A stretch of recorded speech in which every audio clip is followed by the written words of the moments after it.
After you've already click search to try to find some materials, you might then want to go into a database that is specific to library science. So I'm going to show you how to do that in this video. So what you want to do is click on the Article Databases button.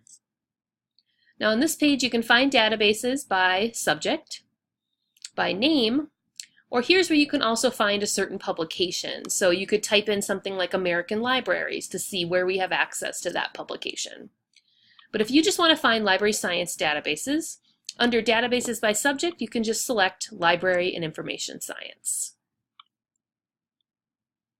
Now on this page you'll see that we got 13 databases, and we have our favorite 2 at the top. And then if you scroll down, there's other databases you may or may not use, depending upon what your research is. But we have a variety that should help you.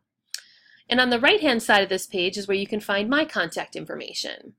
On these pages, we always list the librarian who is the subject librarian for this subject. And so I'm listed here for library science. So you can find my email. If I'm logged into chat, you can chat with me. And you can also find my office and phone number as well. But what I want to do in this video is show you how to use these 2 databases. Now I'm only going to go into one of them because both of these databases look identical. We get them from the exact same vendor. So if you know how to search one, you'll know how to search the other. So this first database is often referred to as Library Lit, and this one is often referred to as Lista or Lista.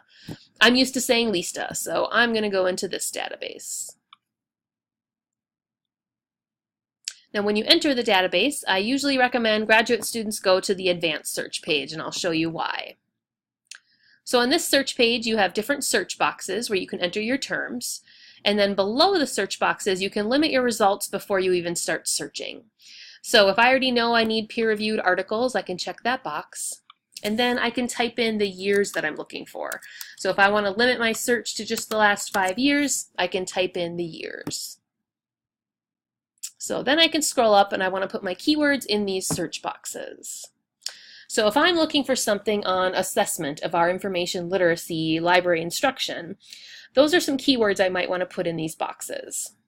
So I'm first going to put in library instruction, because that's what I'm really looking up.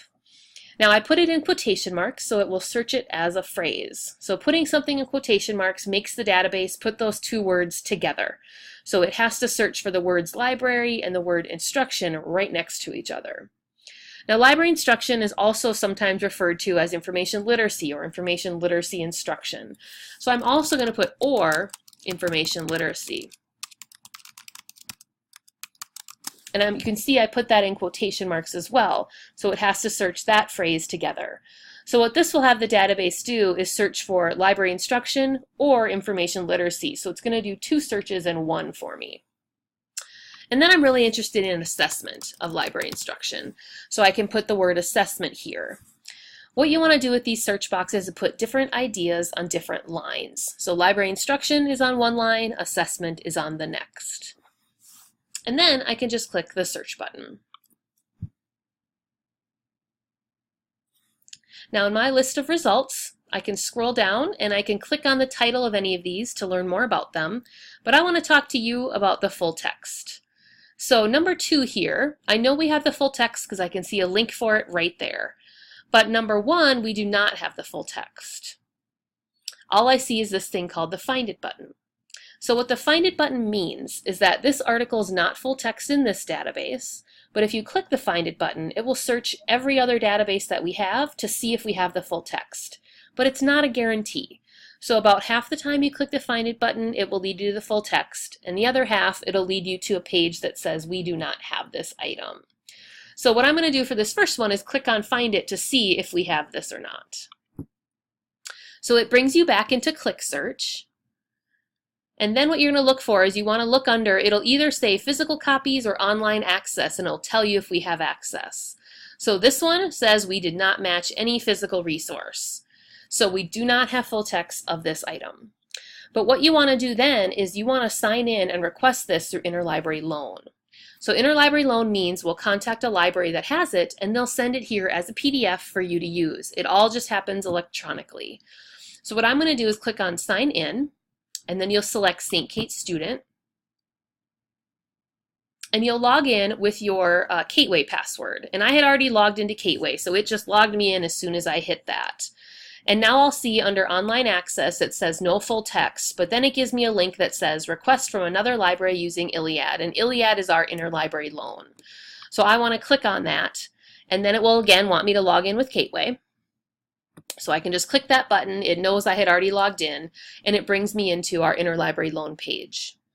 So on this page, it has already put in the article title for me, it put in the year, but it didn't pull in the journal title. So what I want to do is go back to the page, and I want to pull in the journal title. So here's the journal. Now often it does pull in the journal title for you, but if it doesn't, you have to just go back and copy and paste it in yourself, because we need these 4 things with the asterisks here. So it'll put in the article title, the journal title, and then the year, and the cancel if not filled by. All that means is if we still don't find a place that owns this by mid-October, we will cancel this request. But most requests are filled within a couple days, so you should know whether or not we have access to this in a few days. So all you need to do then is just scroll all the way to the bottom and then just hit submit. And then our ILL team will look and try to find this, and you will get it, like I said, within a few days you'll get an email telling you that you have access to this article or that we can't find this article. So it's as easy as that to use Interlibrary Loan. And just a reminder, with Interlibrary Loan, you want to click the Find It button to get to access to that. The Find It button will either tell you we do have access or we do not. And if we don't, that's when you click Interlibrary Loan. One other thing about this database and most of our library databases is if you click on the title of an item, you can find some tools to use with that item. So there's a list of tools on the right-hand side of the page. So one thing is you could email this information to yourself, and there's no full text here, so it won't email you the full text, but it will email you information about this article and the article's abstract. Other thing that students really like is that you can click on Cite and it shows you how to cite this tool, but I want to give you a warning that these cite tools are usually not perfect. So if I click on Cite, it gives me different resources of how to cite this in different formats, and so in the library science program you use APA, so it shows how to cite this in APA. But I can tell you right now, just even looking at this one, it's not perfect. So if you can't see what's not perfect by it, you want to look on the library site for information we have to help you with citing. But I can just tell you, looking at this one, in APA they do not capitalize every word in the sentence, in the title of an article. So that's the thing that's wrong here. And then for some reason they capitalize the word of in the journal. And you don't want to capitalize words like of or in either.